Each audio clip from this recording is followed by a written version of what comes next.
Hey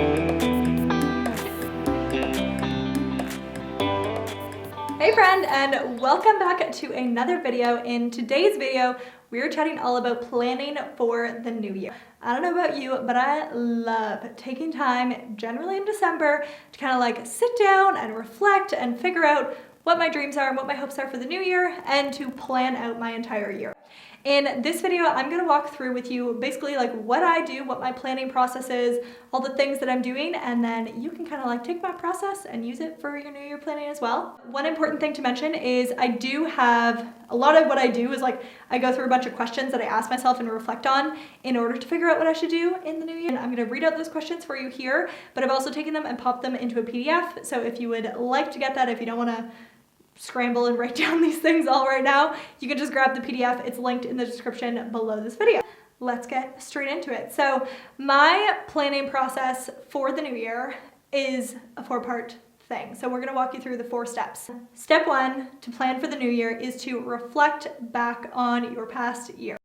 What I do is I have a bunch of questions, which I have kind of just like developed over time, which help me figure out and reflect on the year and really like pull the things out of me that I need to kind of think about for the new year. So step 1, break yourself up in a Google Doc, get cozy on your couch, get yourself a tea, and then get yourself in like a headspace that you're ready to really like spend time thinking and reflecting, and then walk yourself through some of these questions. I first think about like what was successful in the past year and what worked really well.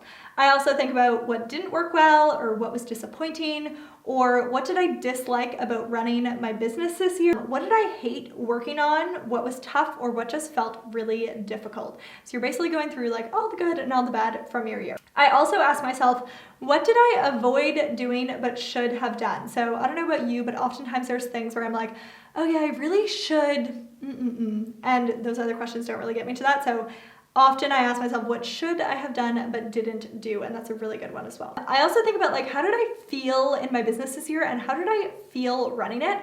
And kind of figuring out like, did I like the way I felt when I was running my business? Like, did I feel like a chicken with my head cut off? And if so, like, how can I change that for next year? I also think about like, just straight up, what was money or time well spent, or what was time or money wasted?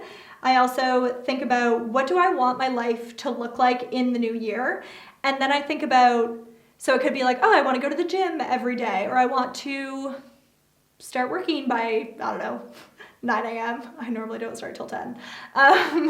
So you could think through like, how do I want my life to look next year? And then think about like, what are really practical things that could help you actually achieve that? It's like, do you want to go running every morning, but you're never doing it?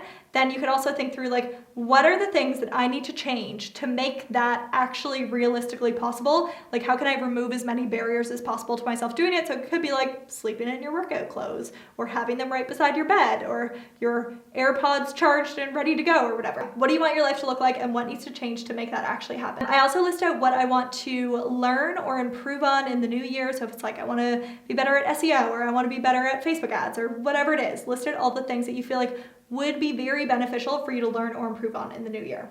Then I also think through, what do I hate that I should probably hire someone to do? Because often for me, if I hate doing something, I will procrastinate so hard on it and just like hate the whole process and feel awful that week. So you can also think through like, if it's in your budget, maybe in the new year, you bring on a team member who can take some of those things off your plate, which you're not, inherently skilled at. Then I also think through, what would I do in the new year if I couldn't fail? And I also think about, what am I not willing to do or experience to have my ideal year? So for example, I used to do phone calls like all throughout the week, and webinars and meetings and everything, and it was just like it would screw up my personal life because I live in Europe, but most of my customers are in the US, so it was like always screwing up like all my evening plans for the week, because like Monday I had a call, then Thursday I had a call, then Friday I had a call, and they were all in the evenings. It was totally screwing up my week. So if you think about like, what are you not willing to do or experience, could be like, I am not taking any calls past 6 p.m. in my time zone, or whatever it is. Or if I do, it's like 1 day a week, which is set to do those phone calls. So that's one thing which I changed in the past as well from that question. Also think through, what was your biggest moneymaker and your smallest moneymaker, and really kind of like get a look at your finances and exactly how your business was making money last year. So that is step number 1, is reflecting through all of those questions. Step number 2 is to decide on what you want to change in the new year. So from all those questions, you probably had a few ideas,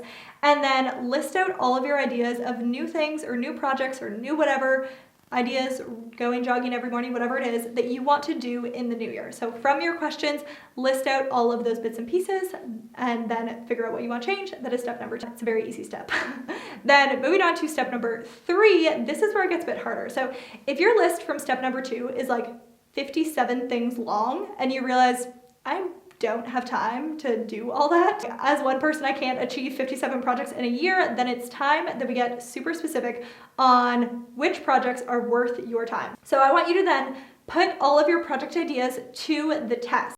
That could be like you want to redo your website and you want to create a new product and you want to run Facebook ads and you want to start a Facebook group and you want to be more on Instagram stories, and like all these are different projects that you want to do in the new year. Now, you probably don't have time to do them all, so we need to figure out exactly which ones are top priority. So for that, I have a bunch more questions for you. First question is, has my audience specifically asked me for this? That is a huge indicator of if somebody will be successful or not, is if people asked you for it in your audience. So that is the number one question to kind of put your projects to the test with. Then, do you already have the skills or education required to do this or create this thing? Or are you gonna need to take some time learning something first in order to execute on that project? Also ask yourself, how long will it take you to complete? You can just ballpark, is this a project that's gonna take me a day or gonna take me like 5 months? That could also influence whether or not it's, top priority or not. And then also think through, how much will it cost me to create this, or what is the initial investment?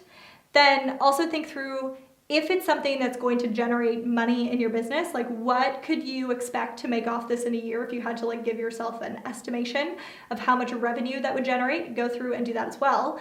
And then of course there's projects which are not specifically like income generating, but they could totally be very valid and important for you to be doing. So the question to put those ones to the test is, are there any other benefits other than just income? So that could be like, if you write a book, that's more authority. If you're working on content, that's better for your SEO. If you are building relationships by going to conferences, or you're building your email list or something, like those are all benefits that are not necessarily financially directly related, but still could mean that that project is an important one for you to do in the new year. And then I also ask myself, on a scale of 1 to 10, how excited am I to work on this personally? Because again, when you work for yourself, it can be, you don't have a boss telling you what to do. So if you're like just really naturally excited to get going on something, that could be really good. And then I also ask myself, on a scale of 1 to 10, how naturally does it fit with what I currently offer or with my brand, and like how naturally and authentically would I speak about that thing. From there, you can determine what are the projects that you're going to do and what are the ones that you're, maybe they didn't make the cut at all, you're just gonna cross them out. And they can also figure out from the answers to all those questions, like, what is the top priority? What do I need to be working on first or second? If you're unsure from this, if you've finished the list of questions and you're still undecided on exactly what projects you should be working on first, then I have another tip for you. And that is to get in touch with and chat with your audience on that thing. So the way you can do this, you can do it a few different ways. You can literally like post on Instagram and use like the poll feature, or just like get people to DM you their thoughts or whatever on a certain question. Kind of putting out your ideas and your thoughts and your project ideas to your audience and seeing like, would you like a course on this or on this? Would you like a free webinar on this or on that or on whatever? And then the other thing which you could do, so Instagram stories is like the easiest, but if you're not active on Instagram, it's totally fine. What I tend to do, honestly, is I use either like SurveyMonkey or Survey Sparrow, and then I send an email to my email list and ask them to complete the 10 question survey. And then the other option is you could literally like just get in touch with your customers and start talking to them, like your past clients or customers, or maybe people on your email list. I've literally like sent my email list an email before, asked them to schedule a call with me, and then just like literally had conversations with people just to kind of get an idea for like where they were at and what they wanted to see from me in my business in the next year. Step number 4 is to decide on your revenue streams for the year. Something which I do. So decide on your revenue streams, and then also set yourself a goal for like each quarter of how much you expect to make or want to make, and basically what your goal is for the quarter. So what I do is I figure out like, these are all my different income streams, and based off product selling math. If you want to know about all product selling math, I'll link a blog post for you in the description below. So if you're trying to figure out like, how much money could I expect to make if I sell a $500 course to an email list of 1,000 people or whatever, the math on how to do that is in a blog post in the description below. But basically you want to go through and do your math on either like, how many spaces for services do you have, and therefore how much money could you make in a quarter or in the year. Or you could also do it with, like, if you're doing products, you could try to figure out, like, if I'm selling templates or if I'm selling courses or memberships or whatever, do the product selling math so you can figure out, like, what exactly could I expect to be making each quarter of the year.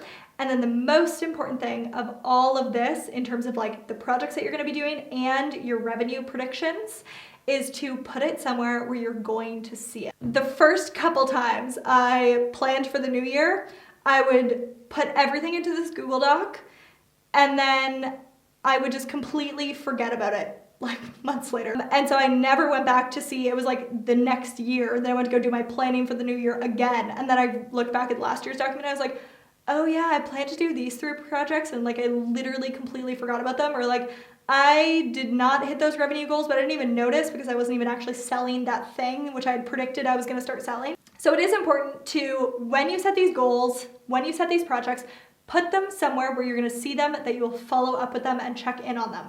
So what I do is I use Asana in my business to, like, organize all the things. And so then I have a special board, which is just for goals. And then I go through and I assign, at the beginning of a quarter, I assign the tasks, which are my goals, like my revenue prediction or my email list size or the projects I want to complete in my business. And then I set myself a task for the last day of the quarter where I need to check in on that goal and see if I hit it or not. If I did hit it, amazing, I check it off. If I didn't hit it, I can either decide, like, do I not want to do that anymore? I can either get rid of that project or I can move it over to, like, the next quarter and basically plan out my year that way. So that is how I figure out planning for my new year. It's basically like a lot of reflection questions, figuring out what I want to do in the new year, kind of like whittling down the ideas of the projects that I have, try to figure out, like, what does my audience want and what am I excited to be doing. And then from there, I stick it into a place where I'm actually going to follow up with it and see it in the new year, which for me is my Asana, but for you, maybe that's a calendar or a physical planner or whatever it is. That is the 4 steps to planning for the new year. Again, I do have a little PDF for you, which has all those questions which you can ask yourself. So if that is helpful for you, go ahead and download the PDF and ask yourself all of those questions, and you will be way better off to plan your new year. I hope this has been helpful. If you like this video, please do give me a thumbs up and then also hit subscribe. And of course, here's some more videos that you can watch as well.